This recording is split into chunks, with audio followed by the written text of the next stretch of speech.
Hello বন্ধুরা, welcome to Sutapa's রান্নাঘর। আজকে আমি তোমাদের গ্রাম বাংলার খুবই পরিচিত একটি জিনিস, সেটা হচ্ছে মানকচু। এর দুটো রেসিপি করে দেখাবো, একটা রসুন দিয়ে, একটা রসুন ছাড়া। গরম ভাতে অপূর্ব লাগে খেতে। তো কিভাবে বানাই, চলো রেসিপিটা শুরু করা যাক। তো প্রথমে আমি কচুটাকে ছুলে নিয়েছি মোটা করে, তারপরে এরকম লম্বা লম্বা করে টুকরো করে নিয়েছি। তো পুরো কচুটা আমার লাগবে না, আমি এখানে হাফ নিয়েছি। এখানে টোটাল 500 গ্রাম কচু আছে, তো আমি হাফ মতো নিয়ে নিলাম। এবার খুব ভালো করে ধুয়ে এটা আমি একটা মিক্সি জারে দিয়ে দিচ্ছি। তোমরা চাইলে শিলপাটাতে বেটে নিতে পারো, তবে আমি যেভাবে করছি সেভাবে করলেও কিন্তু দারুণ টেস্ট হয়। দিয়ে দিলাম 7-8 কোয়া রসুন, আর দিলাম 6-7টা কাঁচা লঙ্কা, আর দিয়ে দিচ্ছি কুচি করা নারকেল 3 চামচ মতো, আর দিয়ে দিচ্ছি কালো সর্ষে 1 চামচ, দিয়ে দিচ্ছি 1 চামচ পোস্ত।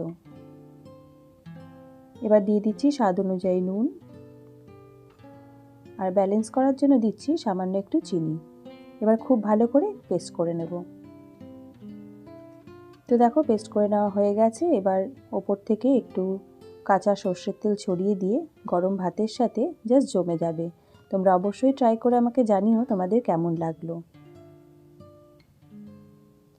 এই রেসিপিগুলো কিন্তু একদম অন্য রকমের খেতে হয়, এর স্বাদ একেবারেই আলাদা। তো তোমরা যখন ট্রাই করবে তখনই বুঝতে পারবে এর স্বাদ কীরকম। এটা আমি রসুন দিয়ে বানালাম, এবার একটা নিরামিষ করে দেখাচ্ছি পরের রেসিপিতে। তো দেখো একইভাবে কচুটাকে আমি কেটে নিয়েছি এখানে। তোমরা চাইলে এই কচুটাকে একটু সর্ষের তেল দিয়ে কড়াইতে, তার মধ্যে অল্প একটু কালো জিরে ফোড়ন দিয়ে একটু নেড়েও নিতে পারো, সেটা কিন্তু অন্যরকম খেতে লাগে। তবে আমি প্রেফার করি এই কাঁচা বাটাটা গরম ভাতের সাথে। তো একইভাবে আমি কচুটা কেটে নিলাম, নিয়ে এটাকে আমি ভালো করে ধুয়ে নেব।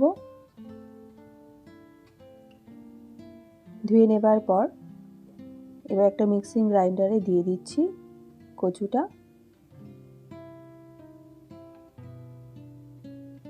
সাথে দেব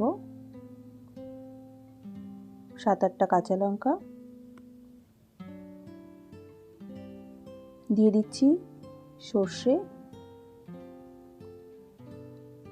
আমি এখানে 2 চামচ কালো সর্ষে দিলাম, আর এখানে দিলাম প্রায় 1 কাপ মতো কোরানো নারকেল। তো যেহেতু এটা আমি রসুন ছাড়া বানাচ্ছি, তাই এখানে আমি নারকেলের কোয়ান্টিটিটা একটু বেশি দিয়েছি।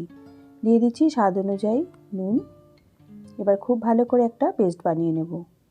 দুটোই কিন্তু অসাধারণ খেতে হয়, তোমরা দুভাবেই বানিয়ে দেখো, তোমাদের ভালো লাগবে। তো দেখো পেস্ট করা হয়ে গেছে। এবার আমি ওপর থেকে দিয়ে দিচ্ছি সর্ষের তেল, কাঁচা সর্ষের তেল। তো নিরামিষ এবং আমিষ দুটোই আমি করে দেখালাম, তোমরা অবশ্যই ট্রাই করে দেখবে আর আমাকে কমেন্টে লিখে জানাবে তোমাদের কেমন লাগলো। এইসব রেসিপিগুলো কিন্তু ট্রাই না করলে বুঝতেই পারবে না এগুলো কেমন খেতে হয়। তো আশা করি আমার আজকের ভিডিওটি তোমাদের ভালো লেগেছে। দেখা হবে পরের পর্বে নতুন একটি রেসিপির সাথে।